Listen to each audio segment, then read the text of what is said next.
Bismillahirrahmanirrahim. Assalamualaikum warahmatullahi wabarakatuh. So today is day 7 of the 30-day challenge, the 30-day English speaking challenge for me to help me improve in my English speaking fluency as an English teacher. So today I'm going to talk about this book, Hujan Hitam by Masuji Ibuse. It's originally in Japanese and then it is translated it's in Japanese. It is published in Japanese in 1969 and then translated by John Bester. It has a forward here. Forward, John Bester, and then translated to Malay in 1993. So it is, I think the translator name is Fatimah and Zulkifli, Fatimah Zainal and Zulkifli Ahmad in 1993. So I think I was very intrigued to read this because as you can guess, it is about the aftermath of the bombing of Hiroshima. So I'm very intrigued to read this book because of the recent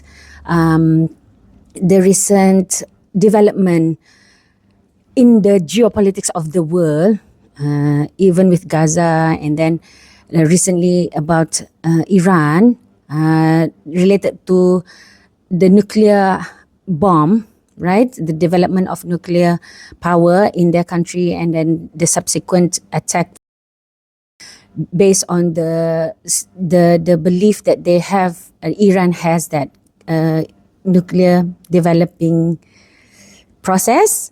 Okay, that's another story, and I don't think I have enough vocabulary to talk about that, but I was intrigued and I finished it, and it is such a devastating recount of the events that happened on that day. It is very graphic. The description by the writer, the author, is very graphic, and you can imagine these things happening in front of you because the way even though this is translated twice from Japanese to English and then English to Malay, even though it has gone through that process of translation, you can still imagine how horrific that day is and the weeks following after that. And I was so, sometimes I will feel so disgusted because, when it comes to death and, bodies, right? It's disgusting. I mean, not in a how to say, not in the degrading way, right? It is just so sad these things happen, and I think it is sort of an anti-war recount of the story. And I did some digging through YouTube about the review of this book, and I found so many people saying that the recounts are actually true. So, but I don't question that whether it is true or not, because it is, we know nowadays, right? The radiation, the diseases caused by exposure to radiation. We know now, right? They didn't back then. Back then, they didn't know these are the things, the symptoms that you have when you have radiation sickness. But now we know, and I believe those recounts, and it's very horrific. And then it's not about the story anymore because it follows Shigematsu and his family, and about Yasuko, who is towards the end developing as radiation sickness. It's not about that plot anymore. It's about what's happening around them, and it's so sad. And that's one thing. One thing is about the sadness of the price we have to pay for nuclear war. Even not just nuclear war, just war in general. Why do we have to do this, right? Why do we have to the extent of killing massive numbers of people just for what? For what, right? That's one topic. And another topic is about translating texts. Because I'm a bilingual, I'm just a bilingual, I'm not a multilingual.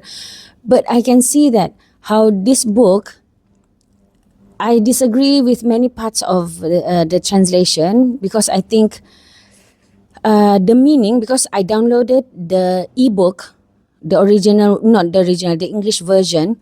I downloaded the ebook. I saw a glimpse of, I no, I downloaded the sample of the ebook, so I can be sure that some of the translation, I disagree with some of the translation in the early pages because I got the 200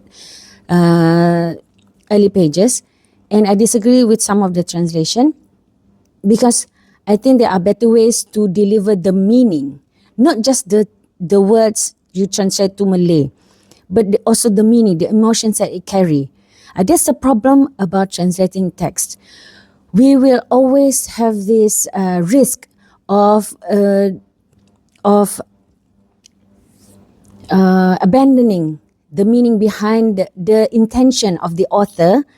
That's why, for the forward, even Mr. John Bester here, said that he feels a little bit inferior when translating the text from Japanese to English. What more from Malay, from English to Malay, when the text is actually from Japanese.